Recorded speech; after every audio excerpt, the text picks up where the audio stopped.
করে দিলেন। তাদের কি অন্যায় ছিল, কি অপরাধ ছিল? কথা কও মুসলমান, ঠিক না বেঠিক? ভাইরা আমার, আল্লাহ পাক সাথে সাথে বলছেন, শোনো এই জালিম গোষ্ঠী, ভালো করে শোনো, তোমরা যারা মনে করো পুলিশের গুলি দিয়া ছাত্র জনতার বুক ঝাঁঝরা করে দিলে, মাত্র 15 বছরের বাচ্চা 17 বছরের বাচ্চাকে মেরে ফেলে দিলে। আমি দেখলাম ডক্টর, আমাদের পরিচিত একজন ডক্টর আমাকে দেখালেন, নাম নিলাম না, গ্রিন লাইফ উনি বসেন, উনি দেখালেন হুজুর তাকিয়ে দেখেন, এ হলো বেচারা ফারহান, মাত্র 15 বছরের বাচ্চা, তাকে কম পক্ষে 200টা গুলি করা হয়েছে। এর জবাব কি দিবে? মানুষকে মারতে 5টা গুলি লাগে, একটা গুলি হলে তো হয়ে যায়। কত বড় জালেম যারা আমার ফারহানকে মেরেছে, সবচাইতে জমিনের মধ্যে বড় জালেম, চিল্লা পড়ো ঠিক কিনা? আল্লাহ পাকের রাসূলকে আল্লাহ পাক বলছেন, দুনিয়ার সব স্বৈরাচার বাদশাকে বলে দেন, সব জালেম গোষ্ঠীকে আপনি বলে দেন, ولا يحسبن الذين كفروا أنما نملي لهم خير لأنفسهم। ওগো জালেম, দুনিয়ার স্বৈরাচার বাদশা, স্বৈরাচার প্রশাসন, কথা কন, স্বৈরাচার নেতৃবৃন্দ, তোমাদেরকে লক্ষ্য করে বলছি, ওয়ালা ইয়াহসাবান্নাল্লাযীনা কাফারু, কাফের বেঈমান স্বৈরাচাররা জালেমরা, ওরা যেন এই ধারণা না করে যে গুলি করতেছে তাদেরকে ছাড় দেওয়া হচ্ছে। মূলত আল্লাহ পাক বলছেন, আমি আল্লাহ দয়া করে ছাড় দিচ্ছি এই কারণে ওরা যেন আরো বেশি জুলুম করতে পারে। আর আল্লাহ পাক বলছেন, ইন্না কাইদি মাতিন। কত ষড়যন্ত্র করে চক্রান্ত করে মানুষকে মারেছিস, মনে রাখিস সবচাইতে বেশি ষড়যন্ত্রের জবাব দিতে পারে একজন আকাশ থেকে, তিনি কে? আল্লাহ। আল্লাহ পাক বলছেন, ইন্না কাইদি মাতিন। তোমার চালাকি কত বড়, তোমার চালাকি কত বড়, তোমার ব্রেনটা কত বড়। মানুষকে মারলা, আমি আল্লাহ চুপ করে বসে থাকবো? ইন্না কাইদি মাতিন। আমার আল্লাহ পাকের চালাকির কাছে দুনিয়ার কোন মানুষের চালাকি টিকতে পারে না। আল্লাহ পাক বলছেন, শোনো, তাই তোমাদেরকে বলছি, ওয়াকাযালিকা আখযু রাব্বিক। আল্লাহ পাক ধরে না, কিন্তু যখন ধরে তখন কিন্তু ছাড়ে না। আরো আস্তে কন। আল্লাহ পাক বলছেন এভাবে, ইন্না যাহু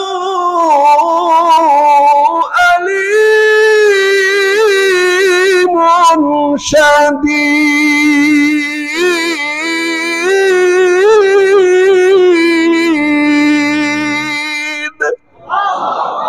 আল্লাহ পাক বলছেন, আমি সবসময় ধরবো না। যে ব্যক্তির ছেলে মারা গিয়েছে তাকে জিজ্ঞাসা করেন কতটুকু ধৈর্যের পাহাড় মুখে নিয়ে তাকে জমিনে থাকতে হয়। যে ব্যক্তি তার মরা লাশ দেখতে পাচ্ছে, আপন সন্তানের সামনে বাবার লাশ, ছেলের সামনে বাবার লাশ, মেয়ের সামনে ছেলের লাশ, যে হজম করছে, কত শক্ত কঠিন হয়ে ধৈর্যশীল হয়ে বান্দা সবর করে। আর আল্লাহ পাক বলে, আমি আরশে আজিম থেকে একা সমস্ত মানুষকে মারছে, আমি কুদরতি নজর দিয়ে দেখছি আর সহ্য করছি। কিন্তু মনে রাখো, আমি আল্লাহ সব সময় ধরি না, কিন্তু আমি আল্লাহ যখন ধরি তখন কাউকে রেহাই দিই না। রব্বুল আলামিন বলছেন, তোমরা কেমনে বুঝবে স্বৈরাচার বাদশা যখন ক্ষমতা দখল করে তখন ওরা কি কি কাজ করে? আমি কি সব কথা কোরআন দিয়ে বলবো আপনাদেরকে? আপনাদের কষ্ট হবে না তো? আল্লাহ পাক বলছেন, জালিম সরকার যখন ক্ষমতায় বসবে ওরা জমিনের মধ্যে 10টা কাজ করবে। কয় কাজ? জোরে কর। তার আগে আপনারা শপথ নেবেন, বাংলাদেশের কোন প্রাইম মিনিস্টার আমরা জালিম সরকার দেখতে চাই না। কোন জালেমকে আমরা আমাদের প্রাইম মিনিস্টার বানাবো না। কথা কোন ঠিক না বেঠিক? এই শপথ নেবেন, দেশটাকে গড়ার চেষ্টা করবেন। সোনার বাংলাদেশ আমরা গড়তে চাই। সোনার বাংলাদেশ গড়ার জন্য সোনার শাসক হওয়া দরকার। আল্লাহ পাক বলছেন একজন বাদশা যখন স্বৈরাচার বাদশা যখন ক্ষমতা দখল করে 10টা কাজ করে। নাম্বার 1, ইয়ামুরুনা বিল মুনকার, মদের লাইসেন্স দিয়ে দেয়। আস্তে কও, খারাপ কাজের লাইসেন্স দিয়ে দেয়। আর ওয়ায়ানহাউনা আনিল মারুফি, খারাপ কাজকে বৈধ করে দেয়। আর সব সময়ের জন্য ওয়ায়াকুবিদুনা আইদিয়াহুম, দেশের টাকা যতগুলা ছিল সবগুলা চুরি করে বিদেশে পাচার করে দেয়। জোরে কও না কেন? আল্লাহ পাক বলছেন এভাবে ব্যাংক ডাকাতি করবে স্বৈরাচার যারা বাদশা হবে, জালেম যারা শাসক হবে, ওরা দেশের সম্পদ কিভাবে চুরি করা যায় এই ফিকিরে সারাক্ষণ বেজি আর ব্যস্ত থেকে যায়। এটা আমার কথা নয়, এ কথা কার? আস্তে করবেন, এ কথা কার? এবার আপনাদের সামনে 4 নম্বর জালেমের কর্মসূচি, তারা কি কাজ করে ওটা আমি বলতে যাচ্ছি। তার আগে জোরে বলেন তো আল্লাহু আকবার। আল্লাহ পাক সূরা নিসা আয়াত নাম্বার 61 আল্লাহ পাক বলছেন ওয়া ইযা কিলা লাহুম তাআলাউ ইলা মা আনজালাল্লাহু ওয়া ইলার রাসূলি রাআইতাল মুনাফিকিনা ইয়াসুদ্দুনা আনকা সুদুদা। জালেম সরকার ক্ষমতায় দেশে বসলে দেশের মধ্যে সব সময় চায় আলেম উলামাকে কিভাবে দমানো যায়। আস্তে কোন কেন? ছাত্র জনতাকে কিভাবে দমানো যায়। জালেম সরকারের কাজই হলো সব আগে যে সমস্ত ছাত্ররা বড় হয়ে প্রাইম মিনিস্টার হবে এদেরকে শেষ করে দাও। জোরে কও ঠিক না ঠিক? ইয়াসুদ্দুনা আনকা সুদুদা, যারা সমাজের হাল ধরবে, বাংলার যুবকরা যারা রাষ্ট্রের হাল ধরবে এদেরকে মেরে ফেলে দেওয়া এদের প্রধান লক্ষ্য হয়ে যায়, টার্গেট হয়ে যায়। কথা বলো ঠিক না ঠিক? আল্লাহ পাক বলছেন শোনো, জালেম সরকারের 5 নাম্বার কর্মসূচি হলে ইয়াহদারুল মুনাফিকুনা আন তুনাজ্জালা আলাইহিম সূরাতান তুনাব্বিউহুম বিমা ফি কুলুবিহিম। সূরা তাওবা আয়াত নাম্বার 64 আল্লাহ পাক বলছেন যখন জালেম সরকার ক্ষমতায় বসে যায় ওরা কোশ্চেন কালো আল্লাহ পাকের কোরআনের আইন চাই না। কারণ আল্লাহ পাক বলছে কেন কোরআনের আইন মানলে কি হবে? কারণ কোরআন যদি ক্ষমতায় বসে যায় তুনাব্বিউহুম বিমা ফি কুলুবিহিম, এত হাজার হাজার কোটি টাকা চুরি করে যেভাবে পালন করছিল চুরি আর করতে পারবে না। কোরআনে আইন পাস হয়ে গেলে, কোরআন বাংলাদেশের সংবিধান হয়ে গেলে চুরি আর করতে পারবে না, বাটপারি আর করতে পারবে না, স্বাধীন মানুষের প্রতি গুলির আঘাত হানতে পারবে না। আল্লাহ পাক বলছেন এভাবে। এবার আমি আপনাদের সামনে পেশ করছি জালেম সরকার ক্ষমতায় বসলে 6 নম্বর কাজ কি করবে। আপনাদের কষ্ট হচ্ছে মনে হয়। সূরাতুন নামল আয়াতগুলো বাসায় গিয়ে মিলাবেন। আপনাদের কাছে দরখাস্ত করছি আয়াতগুলো বাসায় গিয়ে মিলিয়ে নেবেন। আল্লাহ পাক বলছেন সূরাতুন নামলের 29 নম্বর আয়াত, ইন্নাল মুলুকা ইযা দাখালু ক্বরয়াতান। আমি ভেঙে ভেঙে ট্রান্সলেট করছি। আল্লাহ পাক বলছেন ইন্নাল মুলুকা ইযা দাখালু, যখন জালেম সরকার দাখিল হবে ক্বরয়াতান, কোন একটা জনপদে, হতে পারে সেটা বাংলাদেশ, হতে পারে সেটা আফগানিস্তান, যখন বাংলাদেশ সহ বিভিন্ন দেশে জালেম সরকার ক্ষমতায় বসে যাবে ওরা 6 নম্বর কাজ করবে আফসাদুহা, সব জায়গায় গুলির আঘাতে, গুলি আর গুলির আঘাতে গোটা দুনিয়াকে, গোটা বাংলাদেশকে সন্ত্রাসী রাজ্যে পরিণত করবে। আপনি ভয় বের হতে পারবেন না, ঘরের মধ্যে থাকতেও পারবেন না। নিচ থেকে গুলি, উপর থেকে গুলি, হেলিকপ্টার থেকে গুলি করে করে আপনার আমার হৃদয়কে ক্ষত বিক্ষত করে ভয় সৃষ্টি করবে। দুনিয়ার মধ্যে সকল প্রকার পাপাচার করবে। আল্লাহ পাকের রাসূল বলছেন এভাবে। এরপর আল্লাহ পাক বলছেন 7 নম্বরের কাজ কি? জালেম সরকার যদি ক্ষমতায় বসে আর কি করবে? আল্লাহ পাক বলছেন ওয়াজআলু আ'iজ্জাতা আহলিহা আযিল্লা। জালেম সরকার যখন ক্ষমতায় বসবে, সমাজের মধ্যে যারা সম্মানিত লোক উলামায়ে কেরাম তাদের বিরুদ্ধে মিথ্যা মিথ্যা মামলা দেওয়া শুরু করবে। আল্লাহ পাক বলছে ওয়াজআলুহা আ'iজ্জাতা আহলিহা আযিল্লা। জনপদেরকে সম্মানিত লোক, সভাপতিকে, খতিব সাহেবকে, ইমাম সাহেবকে, সম্মানিত লোককে ওকে ধরে ধরে গ্রেফতার করে তার সম্মানকে নষ্ট করার চেষ্টা করবে। এরা হলো জালেম সরকার। আল্লাহ পাকের রাসূল বলছেন, আল্লাহ পাক বলছেন নবী আরো কিছু গুণ বলুন যে তারা ক্ষমতায় বসলে আর কি কি কাজ করবে।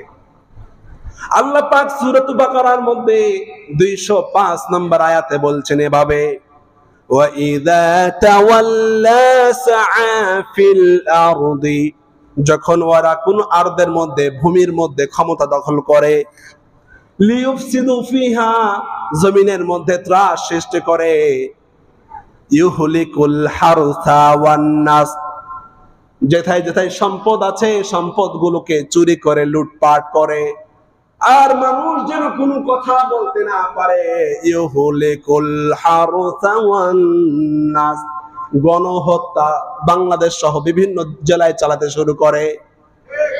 আল্লাহ পাকের রাসূল বলছেন, আল্লাহ পাক বলছেন ওরা চুরি করবে, ডাকাতি করবে, খুন করবে।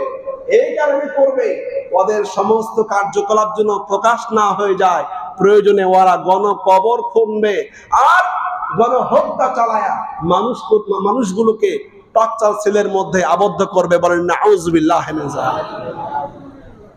এটা সম্পূর্ণ কোরআন থেকে বলছি। আল্লাহ পাক বলছেন ওরা জমিনে ফেতনা চালাবে, ওরা ব্যাংক ডাকাতি করবে, সবকিছু করবে। মানুষ যদি কথা বলে অন্নাফুল, এরপরে গণহত্যা, এরপরে গণহত্যা শুরু হবে। বলেন নাউযুবিল্লাহি মিন যালিক। জালেম সরকার এই কাজগুলো করে। আর আল্লাহ পাক বলছে এই ধরনের জালেম সরকার যদি তোমরা দেখতে পাও, জালেম সরকারের শাস্তি কি হবে এটা একমাত্র কে বলবেন? আল্লাহ। জোরে কোন কে বলবেন? আল্লাহ। আমি কি আপনাদের সামনে বলবো? বলবো। জালেম স্বৈরাচার শাসকের শাস্তি কি? এবার সরাসরি কোরআন থেকে শুনেন। সূরাতুল মাইদা আল্লাহ পাক বলছেন তাকিয়ে দেখো, হিসাব করো ফারহানকে কয়টা গুলি করছে, তাকিয়ে দেখো আবু সাঈদকে কয়টা গুলি করছে, তাকিয়ে দেখো ছাত্র জনতাকে কয়টা গুলি করছে। যতগুলো গুলি করছে, যার আদেশে গুলি চালানো হয়েছে তাকে ততটা গুলি করতে হবে। রব্বুল আলামিনের ভাষাটা এমন, ইন্নান নাফসা বিন-নাফস ওয়াল আইনা বিল-আইনি ওয়াল আনফা বিল-আনফি ওয়াল উযুনা বিল-উযুনি ওয়াস-সিন্না বিস-সিন। আল্লাহ পাক বলেন তাকিয়ে দেখো তো লাশের মধ্যে যদি একটা চোখ পূর্ণ হয়, ওই জালেম সরকারের একটা চোখ সুদ্ধা টেনে উপরে ফেলে দাও। যদি গুলির আঘাতে কোনো ছাত্র ভাইয়ের দাঁত ভেঙে যায়, ওই জালেম সরকার যারা বেশি গুলি চালানো হয়েছে ওর দাঁত উপড়ে ফেলে দাও। আর যদি কোনো গুলির আঘাতে কোনো ছাত্র জনতার নাক নষ্ট হয়, কান নষ্ট হয়, ওই জালেম সরকারের তোমরা কান কেটে ফেলে দাও। আর যদি জীবন নষ্ট হয়, যতগুলা গুলি চালানো হয়েছে একা জালেম সরকারের বুকে গুলি চালিয়ে দাও। এই আদেশটা কার? আল্লাহ। জোরে কইবেন না, আদেশটা কার? আল্লাহ। ওয়াল জুরুহা কিসাস। আল্লাহ পাক বলছে এটা কোন মানুষের আইন না, এটা কার আইন? আল্লাহ। আস্তে কইবেন না, এটা কার আইন? প্রিয় দেশবাসী, আপনাদেরকে আমি উদাত্ত আহ্বান জানাবো, আমরা সবাই জানি এই বাংলাদেশের মালিক, এই বাংলাদেশের জনগণ। আল্লাহ তাআলা এই মাটিকে আমাদের কাছে আমানত দিয়েছেন, আমানত আমাদেরকে রক্ষা করতেই হবে। ঠিক না ঠিক?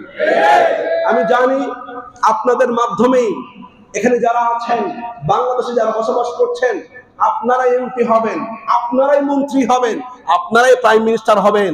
তবে দেশ যেন কোনো চিটার বাটপারের হাতে না চলে যায়। দেশ যেন কোনো খুনির হাতে আবারও না চলে যায়, দেশের মানুষ যেন শান্তি পায়, এমন সরকার আমরা চাই কি চাই না? আসতে কবেন না, চাই কি চাই না? আপনাদেরকে উদাত্ত আহ্বান জানাবো, দেশের অনেক ক্ষয়ক্ষতি হয়ে গিয়েছে, দেশের সম্পদ যেন আমরা নষ্ট না করি। বাংলাদেশের মধ্যে অনেক দাও দাও করে আগুন জ্বলেছে, যেন কোনো মানুষ, একটা মানুষ আর পুরো হত্যা না হয়, সেদিকে ছাত্র জনতা সহ মুসলমানদেরকে সজাগ থাকতে হবে। আর আরেকটি কথা, আল্লাহ পাকের রাসূল বলছেন, যখন কোন সরকার পদত্যাগ করবে তোমাদের করণীয় কি? আমার রাসূল বলছেন, তোমার আশেপাশে সংখ্যালঘু হিন্দু আছে, খ্রিস্টান আছে, ইহুদি থাকতে পারে, তোমরা তাদের ঘর বাড়িগুলো আগুন দিয়ে জ্বালিয়ে দিবা না, ওদের মন্দিরগুলা পুড়িয়ে শেষ করে দিবা না। আদেশটা করেছেন কে? কাজে প্রত্যেকটা মানুষ, প্রত্যেকটা মুসলমানকে শপথ নিতে হবে, আপনার আমার মাধ্যমে মুসলমান তো দূর কি বাত হ্যায়, বিচার অবশ্যই অবশ্যই আমরা চাই। যারা ছাত্র জনতার রক্ত ঝরিয়েছে বাংলার জমিনে, তাদের দ্রুত বিচার চাই। যে এখন ঠিক না ঠিক? তবে আমরা কেউ বিচার নিজ হাতে তুলে নেব না, কেউ তুলে নেব না। আর সংখ্যালঘু ভাইদের ওপর, হিন্দুদের ওপর আমরা কেউ জুলুম করব না, তাদের মন্দির প্রয়োজনে আমরা পাহারা ব্যবস্থা করব, এই আশা আপনাদের উপর রেখে আজকের মতো জুমার খুতবা শেষ করছি। ওয়া আখিরু দাওয়ানা আনিল হামদুলিল্লাহি রাব্বিল আলামিন। তবে আমাদের একটু প্লিজ, আমাদের সভাপতি মহোদয় কিছু কথা বলবেন, 2-1 মিনিট একটু শ্রবণ করি ইনশাআল্লাহ।